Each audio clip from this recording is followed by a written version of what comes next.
Olá, meus amigos, tudo bom com vocês? Espero que tenham tido uma boa quinzena, que estejam todos bem, nas graças de Deus.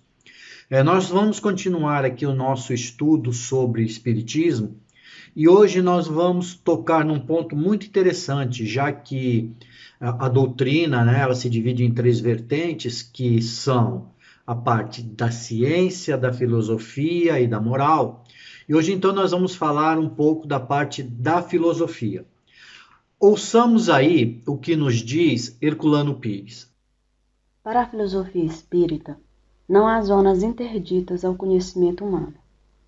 O saber metafísico é tão possível quanto o racional. O homem é um processo, e na proporção em que se desenvolve, supera-se a si mesmo, superando as suas limitações. A interdição às zonas superiores do conhecimento não decorre de nenhuma determinação misteriosa, e nem mesmo de qualquer espécie de incapacidade, mas apenas da falta de crescimento, de desenvolvimento, de evolução e maturação do homem. José Herculano Pires, em o livro O Espírito e o Tempo. É através da metodologia dialética, não é? Que é característica da filosofia, que nós vamos buscar o conhecimento daquilo que é verdadeiro, né? Da realidade.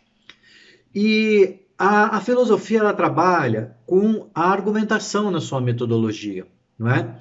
E essa argumentação com uma metodologia adequada, dá suporte para que nós possamos realizar os estudos sobre a nossa doutrina, sobre a doutrina espírita, né? Pelo fato da metodologia da filosofia ser uma metodologia dialética, não é? Isso nos leva a uma visão de diálogo, né? De conversa a respeito dos seus temas, não é? Que foi o que Kardec nos pôs através do estudo, não é? E dos questionamentos. E isso também tem fundamento, essa metodologia também tem fundamento na experiência, né? Por quê? Porque com a filosofia a gente aprende a pensar, não é? Essa é o princípio da filosofia, nos levar a pensar e conhecer, não é? O que hoje é considerado, o que para nós é considerado verdadeiro ou falso. A filosofia ela nos permite observar se alguma coisa que é dita, alguma coisa que existe, alguma coisa que a gente observa, não é? Se isso é uma proposição científica ou mesmo um mero palpite, não é? Se é um senso comum, se é resultado do senso comum, que é aquilo que a gente, do nosso dia a dia, do nosso cotidiano, que a gente entende, né, por verdade, ou se é uma verdade científica universal. Ouçam aí. A filosofia propicia 1. A aquisição de conhecimento válido e aplicável a determinada situação ou contexto. 2. O uso do conhecimento em benefício do progresso humano. Para tanto, os estudos filosóficos devem conduzir à reflexão que amplie a visão do mundo, a sabedoria de vida, a concepção racional do universo. Daí, a filosofia ser entendida como um processo único que ilumina a ignorância e a transforma em relativa sabedoria. Marcos Pelliccio, em A Filosofia Espírita e seus Temas.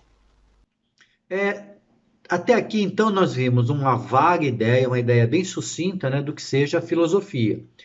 É, o, o vídeo não se propõe a isso, não é? A discutir filosofia, mas dar uma ideia de filosofia e filosofia espírita. Então, agora nós vamos ver alguns pontos relativos à filosofia espírita. Não é?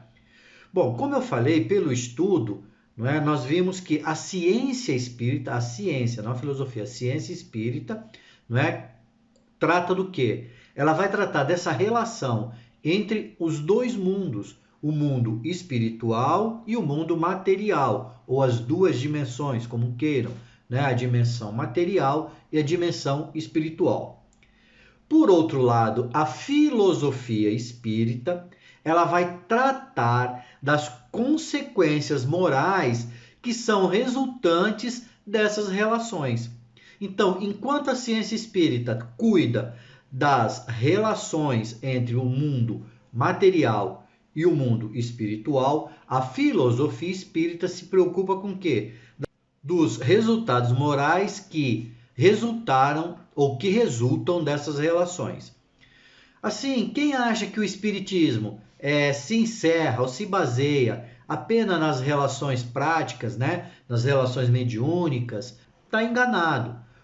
A força da doutrina espírita, a base da doutrina espírita está onde? Na sua filosofia, não é? E o que é a base da filosofia espírita? O apelo que ela faz, né, que a doutrina faz, para que nós usemos a razão e o bom senso, não é? E a crítica em nosso conhecimento da verdade. Ouçam mais uma vez aí, por favor. O que sabemos, sem dúvida possível, é que o mundo existe e nós existimos nele. A filosofia espírita parte dessa realidade existencial para investigar as suas dimensões, que não se restringem ao simples existir, mas se ampliam no evoluir, no vir a ser. O que sabemos é que o homem, como todas as coisas, evolui, e que o destino do homem é transcender-se a si mesmo. José Herculano Pires, em o livro O Espírito e o Tempo. Esse conhecimento da verdade que a filosofia espírita nos ensina a buscar, não é? Mesmo quando nós buscamos e passamos a compreender, assimilar esse conhecimento depende de cada pessoa, a gente sabe disso, é específico para cada um.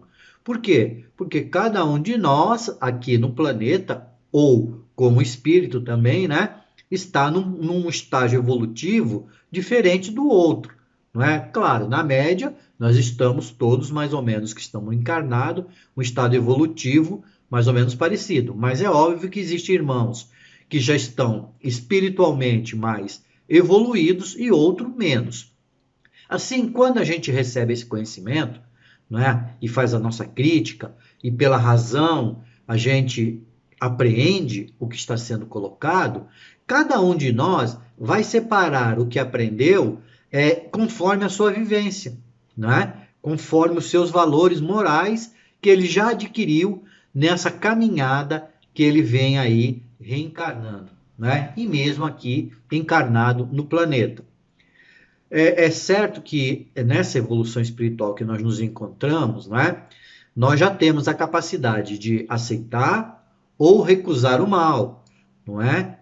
Pois a gente tem a premissa lá de que o que é mal é tudo aquilo que nós não gostaríamos que fizessem para nós, não é? Então, a medida fácil da gente saber diferenciar o bem e do mal. Então, assim, o que nós realmente vamos aprender, né? Os nossos espíritos vão tirar de conhecimento dessa caminhada, tanto encarnado quanto na erraticidade, né? Está no quê? Tem base ainda também no nosso autoconhecimento, de sabermos, né? Das nossas limitações, não é? Das nossas qualidades e dos nossos predicados, não é? E daquilo que nós ainda temos que nos livrar, tá bom? Então, nós temos que nos autoconhecer e conhecer o mundo à nossa volta, não é? E buscar compreender esse mundo que nos rodeia. Como é que nós fazemos isso? Não é? A doutrina espírita deixa bem clara, não é? Pelo estudo e pela instrução. Isso a gente estudando e se instruindo, não só em espiritismo, é óbvio, não é? Mas em toda a gama de conhecimento possível, nós estamos fazendo o nosso dever de casa, tá? Nessa realidade existencial que nós estamos passando por ela agora, nessa vida concreta que nós estamos passando, não é? Nessa atual encarnação. Pois o homem deixa de ser a oposição espiritual ao mundo material, que as formas clássicas de religião e de filosofia nos apresentaram. O homem está no mundo como parte do mundo. Sua posição de projeto, descoberta pelo existencialismo, coincide com a posição do próprio mundo em que se integra. O aqui e o agora assumem importância e significação maiores que as das concepções existenciais, porque o aqui e o agora espíritas não estão apenas carregados de passado e prenes do presente, mas representam unidades sintéticas de tempo e espaço. José Herculano Pires, em o livro O Espírito e o Tempo. Pois então, meus irmãos, vamos, dentro da filosofia espírita, vamos observar, não é, o que esses irmãos desencarnados vieram nos trazer de lições de moral, de aprendizado, para que nós nos autoconheçamos e também conheçamos a nossa realidade, não é? É isso a base da filosofia espírita. Era só. Então vamos continuar lembrando que a Kardec nos coloca bem claro, não é? Espírita, amai-vos, este o primeiro ensinamento. Instruí-vos, este o segundo. Então vamos buscar amar ao próximo e também, através do estudo, nos instruir. Obrigado a todos, uma boa semana e tchau.